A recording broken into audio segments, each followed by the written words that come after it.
ഞാൻ ഭരണത്തുടർച്ച ഉണ്ടാകുമെന്ന് ഈ ഭരണമാറ്റം ഉറപ്പിച്ചോ എന്ന് ചോദിച്ചാൽ ഭരണമാറ്റം തുടർഭരണം ഉണ്ടാകുമെന്ന് പറയാൻ ആഗ്രഹിക്കുകയാണ്. കാരണം തുടർഭരണത്തിലുള്ള എല്ലാ സാഹചര്യവും ഈ ഇന്നലെ കണ്ട എക്സിറ്റ് പോളുകളിൽ ഞാൻ കൃത്യമായി വീക്ഷിക്കുന്നുണ്ട്. ആ പെർസെൻറ്റേജ് വന്ന സമയത്ത് ഞാനൊരു അമ്പലപ്പോട് നോക്കി.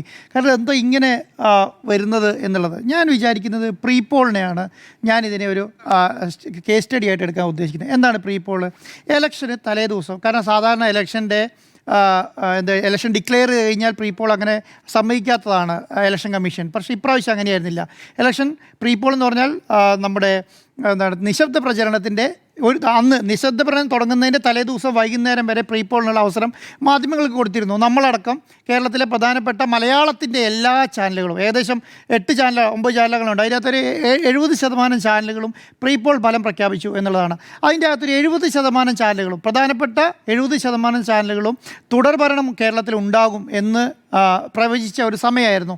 ആ സമയം കഴിഞ്ഞ് 2 ദിവസം കഴിഞ്ഞിട്ടാണ് ഇലക്ഷനിലേക്ക് പോയത്. അവിടെയാണ് വോട്ട് ചെയ്തത്. ആ വോട്ട് ചെയ്ത് കഴിഞ്ഞ് ഒരു 10 ദിവസം കഴിയുമ്പോൾ കേരളത്തിലെ ട്രെൻഡ് അങ്ങ് മാറുകയാണ്. അതെങ്ങനെയാണ് മാറുന്നത് എനിക്ക് ഇപ്പോഴും മനസ്സിലാകുന്നില്ല. അതിൽ കേരളത്തിലെ മാധ്യമങ്ങളുടെ ഒരു വലിയ രീതിയിലുള്ള നെഗറ്റീവ് സെറ്റ് ഉണ്ട് എന്നുള്ളത് ഞാൻ വിചാരിക്കുന്നു. കാരണം എന്താണ് അങ്ങനെ കാരണം വരാനുള്ള കാരണം? കേരളത്തിൽ കോൺഗ്രസ് അല്ലെങ്കിൽ UDF മുഖ്യമന്ത്രി ചർച്ചയായി മുന്നോട്ട് പോയി. മുഖ്യമന്ത്രി ചർച്ച ചെയ്യുമ്പോൾ UDFലെ മുഖ്യമന്ത്രിമാരെ 3 മുഖ്യമന്ത്രിമാർക്ക് വേണ്ടി വരുന്നു. അവർ കാര്യമായിട്ട് ഇലക്ഷനിൽ വിജയിക്കുമെന്ന് പറയുന്നു. ഞങ്ങൾ ആരാണ് മുഖ്യമന്ത്രി എന്ന് രമേശ് ചെന്നിത്തല, KC വേണുഗോപാൽ, VD സതീശൻ മുതലായ ആൾക്കാർ ഇറങ്ങി കാര്യങ്ങൾ പറയുന്നു. അതോടുകൂടി കേരളത്തിൻ്റെ ചരിത്രം മാറുകയാണ്. ഇത് ഇലക്ഷൻ ചെയ്ത് വോട്ട് ചെയ്ത് 2 ദിവസം ഇല്ലാത്ത ചരിത്രം പിറ്റേ ദിവസം തുടങ്ങി അങ്ങോട്ട് വരികയാണ്. ചിത്രം 2 ദിവസം കഴിഞ്ഞിട്ട് അങ്ങോട്ട് വരികയാണ്. എന്താണ് വരുന്നത്?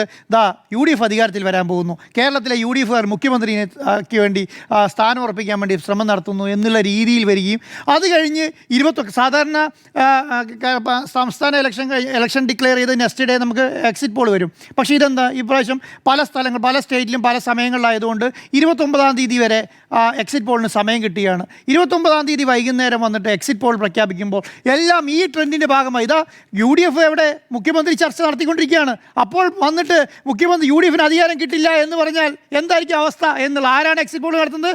കേരളത്തിലെ മാധ്യമങ്ങളല്ലേ?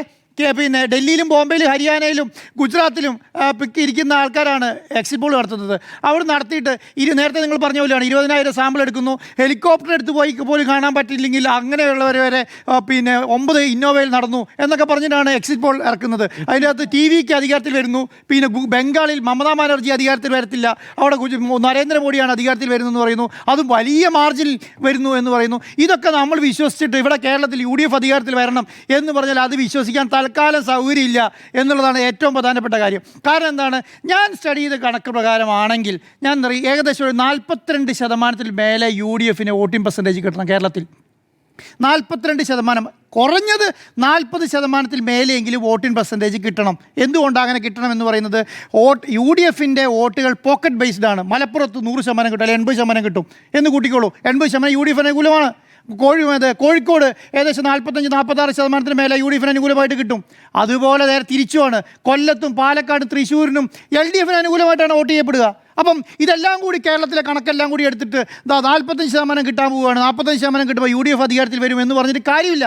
അപ്പം നമ്മൾ പറയേണ്ടതാണ് 2011 ഇലക്ഷനാണ് ഞാനിതിനെ ഉത്തരിക്കാൻ ഉദ്ദേശിക്കുന്നത്. എന്താണെന്നറിയോ? 45.83% വോട്ട് മേടിച്ചിട്ടാണ് UDF 71 സീറ്റിൽ അധികാരത്തിൽ വന്നത്. 45.83. അന്ന് LDFന് കിട്ടിയ 45.36. എന്നാൽ 0.5% വ്യത്യാസത്തിലാണ് ഒരു സീറ്റിൻ്റെ അധികാരത്തിൽ UDF അധികാരത്തിൽ വരുന്നത്. അന്ന് 10%-ഓളം 11% ആർക്ക് വോട്ടിംഗ് പെർസെൻറ്റേജ് ഉള്ളൂ, BJPക്ക് വോട്ടിംഗ് പെർസെൻറ്റേജ് ഉള്ളൂ. ഇപ്പോഴെങ്ങനെയെന്നറിയോ? ഇപ്പോൾ 18% നിന്നാണ്, അല്ല 16% നിന്നാണ് BJP 13% വന്ന് നിൽക്കുന്നത്. ഈ കുറഞ്ഞ പെർസെൻറ്റേജ് BJP 13% കൂടുതൽ BJP വോട്ടിംഗ് പെർസെൻറ്റേജ് പിടിക്കുകയാണെങ്കിൽ അതും UDFനെ ബാധിക്കും.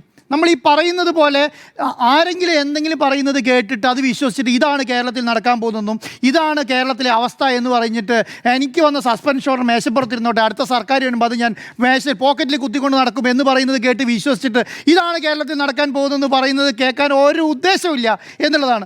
ഞാൻ വിചാരിക്കുന്നത് എന്താണെന്നറിയോ? കാസർഗോഡ് UDF അധികാരത്തിൽ വരണമെങ്കിൽ 4 സീറ്റ് കിട്ടണം. കിട്ടും, നിങ്ങൾ ഉറപ്പിക്കാം.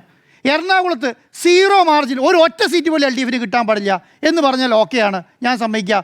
ഇടുക്കിയിലും കോട്ടയത്തും ഒരു സീറ്റ് പോലും കോൺഗ്രസിന് കിട്ടില്ല എന്ന് പറഞ്ഞാൽ ഞാൻ സമ്മതിക്കാം, UDF അധികാരത്തിൽ വരുന്നു. അത് സമ്മതിക്കാൻ ഞാനില്ല എന്നുള്ളതാണ്. അറ്റ്ലീസ്റ്റ് 3 സീറ്റ് എറണാകുളത്ത് കിട്ടും, അറ്റ്ലീസ്റ്റ് 2 സീറ്റ് ഇടുക്കിയിൽ കിട്ടും, അറ്റ്ലീസ്റ്റ് 5 സീറ്റെങ്കിലും 4 സീറ്റെങ്കിലും കോട്ടയത്തും കിട്ടും. ഇത് ഉറപ്പാണ് എന്നുള്ളതാണ്. അത് മാത്രമല്ല, കോഴിക്കോടത്തെ അവസ്ഥ എന്താണ്?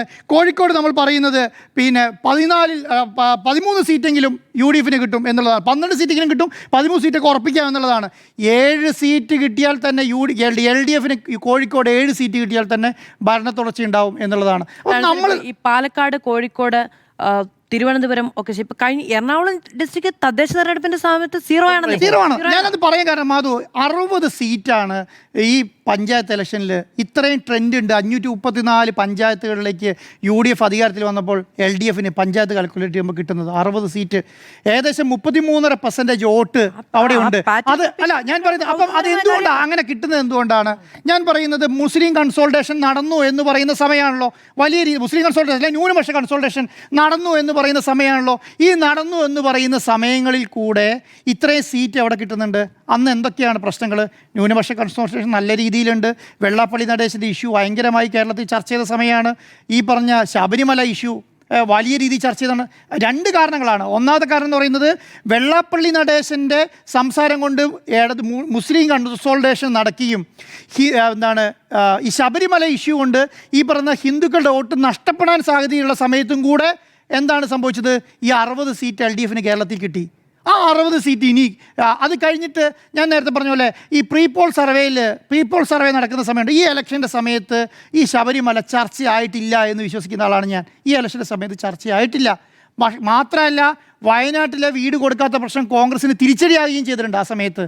അങ്ങനെയുള്ള ഒരു സ്ഥലത്ത് ഇലക്ഷൻ നടന്ന സമയത്ത് ആ 60 സീറ്റിൽ താഴേക്ക് പോകും. 45 സീറ്റ് LDF കേരളത്തിൽ കിട്ടും. ഒരു സീറ്റ് അല്ല, ഒരു സീറ്റ് LDF കിട്ടും. മാനന്തവാടി 2 സീറ്റ്, 3 സീറ്റല്ലേ ഉള്ളൂ.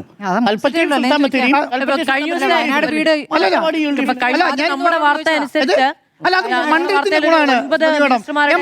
വിജയവുമായി ബന്ധപ്പെട്ട ആശങ്കയുണ്ടെന്ന് റിപ്പോർട്ടറുടെ വാർത്തയുണ്ടല്ലോ. നമ്മുടെ വാർത്തയിൽ CPM കാര്യത്തിലാണ്. വയനാട് 3-ൽ 1 മാക്സിമം LDF. അതെ, ഞാൻ ചോദിക്കുന്നത് ഇവിടെ UDF-നെതിരായ വികാരം ഉണ്ടെങ്കിൽ വയനാട്ടിൽ അത് പ്രതിഫലിക്കണമല്ലോ. വേറൊരു കാര്യം അങ്ങനെയല്ല, മണ്ഡലത്തിന്റെ അടിസ്ഥാനത്തിലാണ് ഞാൻ പറയുന്നത്. ഉദാഹരണം, നിങ്ങൾക്ക് ഒരു മിനിറ്റ്, നിങ്ങൾക്ക് കഴിഞ്ഞ പ്രാവശ്യം 99 സീറ്റിൽ അധികാരത്തിൽ വന്ന സമയത്ത് 14 സീറ്റ് മലപ്പുറത്ത് ലീഗിന് കിട്ടി, അല്ലെങ്കിൽ UDF കിട്ടി. എങ്ങനെയാണ്? അത് ജില്ലയുടെ പ്രത്യേകതയാണ്. അതുപോലെ തന്നെ കൽപ്പറ്റ മണ്ഡലത്തെ സംബന്ധിച്ചിടത്തോളം അവിടെ UDF കുറച്ച് മേൽക്കൈയിട്ടുള്ള സ്ഥലമാണ്. ബത്തേരിയെ സംബന്ധിച്ചോളം മേൽക്കൈയുള്ള സ്ഥലത്താണ്. IC ബാലകൃഷ്ണൻ കേരളത്തിലെ ഏറ്റവും നല്ല ലെജിസ്ലേറ്റീവ് ആണെന്ന് ഞാൻ വിചാരിക്കുന്നില്ല. ജില്ലയുടെ പ്രത്യേകത കൊണ്ട് ജില്ലയിൽ ദുരന്തമുണ്ടായിട്ട് തിരിഞ്ഞു നോക്കാത്ത പാർട്ടിക്ക് ജില്ലയുടെ പ്രത്യേകത. അപ്പൊ അങ്ങനെയാണ് കോൺഗ്രസ് കൊടുത്തായിരുന്നോ? കോൺഗ്രസ് ആ ചർച്ച ചെയ്ത് ചർച്ചയാവില്ലായിരുന്നല്ലോ. അതാണ് പറഞ്ഞത്. വയനാട്ടിൽ ഈ സമയത്ത് കേരളത്തിൽ പിരിവ് നടത്തിയിട്ട് വീട് വെച്ച് കൊടുക്കാത്തതിൽ ചർച്ചയായത് കഴിഞ്ഞ ഇലക്ഷനിലാണ്. അപ്പൊ ഇത് ഞാൻ പറയുന്നത് പഴയ കാര്യം പറഞ്ഞാലേ വോട്ടിങ് കഴിഞ്ഞല്ലോ, അതിനെക്കുറിച്ച് പറഞ്ഞിട്ട് കാര്യമില്ല. പക്ഷേ ഈ എക്സാക്ട് പോളുമായിട്ടുള്ള കാര്യത്തെക്കുറിച്ചാണ് ഞാൻ പറഞ്ഞത്. അപ്പൊ ഒരു കാര്യം, ഈ വെള്ളാപ്പള്ളി നടേശന്റെ കാര്യമില്ലേ, വെള്ളാപ്പള്ളി നടേശന്റെ പ്രസ്താവനകൾ കൊണ്ട് ന്യൂനപക്ഷ വോട്ടിൽ മാത്രമാണ് മാറ്റമുണ്ടാകുന്നതെന്ന് ഉള്ളതൊരു അതൊരു തെറ്റിദ്ധാരണയാണ്. വെള്ളാപ്പള്ളി നടേശന്റെ പ്രസ്താവനകൾ ബുദ്ധിമുട്ടിക്കുന്നത് സെക്യുലർ മനോഭാവമുള്ള മനുഷ്യരെ ആകെയാണ്. അതൊരു കമ്മ്യൂണിറ്റിയെ എന്ന നിലയ്ക്ക് നമ്മൾ കാണേണ്ടതില്ല. മധുർ, ഇന്നലെ ഞാൻ മിനിഞ്ഞാന്ന് മീറ്റ് ദ എഡിറ്റേഴ്സിൻ്റെ സമയത്ത് ഞാൻ പറഞ്ഞൊരു കാര്യമുണ്ട്.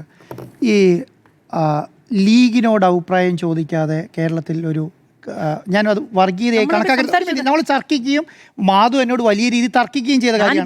അതെ, അതാണ് ഞാൻ പറയട്ടെ. ഇന്ന് പിന്നെ തങ്ങളോട് ചോദിക്കുന്ന സമയത്ത് വേണ്ട, അവിടെ ഉണ്ടാകുന്ന ഒരു അറ്റ്മോസ്ഫിയർ ഉണ്ടല്ലോ, അത് VD സതീശന് അനുകൂലമാണെന്ന് തോന്നിക്കുന്നുണ്ടല്ലോ നിങ്ങൾക്കും നമ്മൾക്കും കേരള സമൂഹത്തിനും. ഇപ്പോൾ എന്താ സംഭവിക്കുന്നതെന്നറിയോ? മുസ്ലിം ലീഗിനെ വിമർശിച്ചാൽ അത് മുസ്ലിങ്ങളെ വിമർശിക്കുന്നതാകുക എന്നുള്ളൊരു നരേറ്റീവ് സൃഷ്ടിക്കപ്പെട്ടാൽ കേരളത്തിലെ അവസ്ഥ എന്താ? അതിന്റെ കാര്യം അല്ല, ഞാൻ പറയുന്നത് വിമർശിച്ചിട്ട് മുസ്ലിം ലീഗിനെയാണ് വിമർശിച്ചത് എന്ന് വെള്ളാപ്പള്ളി പറഞ്ഞപ്പോൾ അതിന് ഒപ്പിസെല്ലാം പോയത്. അല്ല, അതുകൊണ്ടല്ല ഞാൻ പറയുന്നത്. അറിയോ, ഞാൻ പറയുന്നത് ഓരോ സമയങ്ങളിൽ അതിനനുസരിച്ച് ഈ സംവിധാനത്തെ ഉപയോഗിക്കുക. എന്നുള്ളതേ ഉള്ളൂ. അപ്പം ഞാൻ മുസ്ലിം കൺസോൾട്ടേഷൻ, ഇപ്പം കേരളത്തിൽ മുസ്ലിം കൺസോൾട്ടേഷൻ ഉണ്ടാകും. ഞാൻ ഇപ്പം ഈ സർവേ തെറ്റാണെങ്കിലും ശരിയാണെങ്കിലും 30% വോട്ട് എല്ലാ സർവേകളും ഈ പറയുന്ന കേരളത്തിലെ മുസ്ലിങ്ങളുടെ വോട്ട് 30% LDFന് കിട്ടി എന്ന് പറയുന്നുണ്ട്. അവിടെ ഒരു കൺസോൾട്ടേഷൻ നമുക്ക് പറയാൻ പറ്റുമോ? കൺസോൾട്ടേഷൻ പറയാൻ പറ്റില്ല. ഒരു ഒറ്റ പോയിന്റ് കൂടി പറഞ്ഞു. നേരത്തെ മാധു പറഞ്ഞു, തദ്ദേശ തെരഞ്ഞെടുപ്പിലെ 7% വോട്ട് അതേഴ്സ് കാറ്റഗറി പിടിച്ചിട്ടുണ്ട് എന്ന് പറഞ്ഞാൽ സ്വതന്ത്രന്മാരായിട്ടുള്ള ആളുകൾ. ഈ 7% എന്ന് പറയുന്നത് നിർണായകമായ വോട്ടാണ്. ഇത് ട്രഡീഷണലി കനകോലുവിൻ്റെ ഫൈൻഡിങ്സിൽ പറയുന്ന രസകരമായ ഒരു കാര്യം, ഈ അതേഴ്സ് തദ്ദേശ തെരഞ്ഞെടുപ്പ് പിടിച്ച് തൊട്ടടുത്ത വർഷത്തെ അസംബ്ലി ഇലക്ഷൻ വരുമ്പോൾ അതിൽ ഭൂരിപക്ഷവും പോകുന്നത് എങ്ങോട്ടാണെന്ന് അറിയാമോ? ഇടതുപക്ഷത്തേക്കാണ് പോവുക. അതാണ് ഇതുവരെയുള്ള പാറ്റേൺ എന്ന് പറയുന്നത്. ആ പാറ്റേൺ ബ്രേക്ക് ചെയ്ത് UDF-ലേക്ക് പോയാൽ മാത്രമേ അങ്ങ് പറഞ്ഞ 40% മുകളിലേക്ക് കയറും. പലപ്പോഴും രാഷ്ട്രീയാതീതമായിട്ടാണ് തദ്ദേശ തെരഞ്ഞെടുപ്പ് വോട്ട് ചെയ്യുന്നത്, പലപ്പോഴും രാഷ്ട്രീയാതീതമായിട്ടാണ്. ആണ്. പക്ഷെ എന്നാൽ പോലും അതേഴ്സ് എന്ന കാറ്റഗറി 7% അതായത് ഒരു UDF-ന്റെയും LDF-ന്റെയും BJP-യുടെയും ഭാഗമല്ലാതെ മത്സരിച്ച് വിജയിച്ചു. അത് നമ്മുടെ വാർഡിൽ നിൽക്കുന്ന നമുക്ക് ഏറ്റവും പ്രിയപ്പെട്ട പാറ്റേൺ എന്ന് പറയുന്നത് 2001 മുതൽ എങ്ങനെയാ പാറ്റേൺ?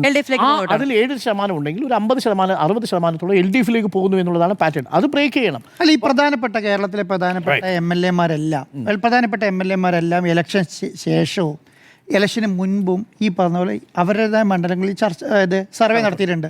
സർവേ നടത്തി അവർക്കെല്ലാം ഒരു ധാരണയുണ്ട് ഏകദേശം. അപ്പോൾ നമ്മൾക്കിപ്പോൾ പരിചയമുള്ള നേതാക്കന്മാരോടൊക്കെ സംസാരിക്കുന്ന സമയത്ത് അവർ പറയുന്നത്, നമ്മളോടിപ്പോൾ നുണ പറയുക, കാരണം ജയിക്കാൻ പോകുന്നത് ഞാൻ ജയിക്കില്ല, നമുക്ക് ഏകദേശം സംസാരത്തിൽ നിന്ന് കാര്യം മനസ്സിലാവുമല്ലോ. അപ്പം ഈ പറയുന്ന പ്രധാനപ്പെട്ട മണ്ഡലങ്ങളുണ്ടല്ലോ, ഇത് കോൺഗ്രസ് അധികാരത്തിൽ വരും എന്ന് പറയുന്ന മണ്ഡലങ്ങളിൽ പോലും അത്ര ഒരു ഇതില്ല. ഞാൻ ഇന്നലെ പ്രധാനപ്പെട്ട ഒരു നേതാവ് പറയുന്ന ഒരു കാര്യം എന്താണെന്നറിയോ? UDF അധികാരത്തിൽ വരുമെന്ന് ഞങ്ങൾക്ക് ഉറപ്പുണ്ട്. ഇത് എത്ര സീറ്റ് എന്ന് പറയുന്നില്ല, ഞങ്ങൾക്ക് ഉറപ്പുണ്ട്. പക്ഷെ നിങ്ങളൊക്കെ ഇങ്ങനെ പറയുന്ന സമയത്ത് ഞങ്ങൾക്ക് അതിനകത്ത് സംശയമുണ്ട് എന്നാണ് പറയുന്നത്. ആ ആൾക്കാരാണ് എന്ത് ചെയ്യുന്നത്? കേരളത്തിൽ മുഖ്യമന്ത്രി പോപ്പുലിസ്റ്റ് ആയിട്ടുള്ള ജനപ്രിയ MLA-മാരെ മറിച്ചിടാൻ തക്കതായിട്ടുള്ള കാറ്റ് വീശിയിട്ടില്ല. ഇതാണ് LDF-നെ സംബന്ധിച്ചുള്ള ഏറ്റവും പ്രധാനപ്പെട്ട കോൺഫിഡൻസ്.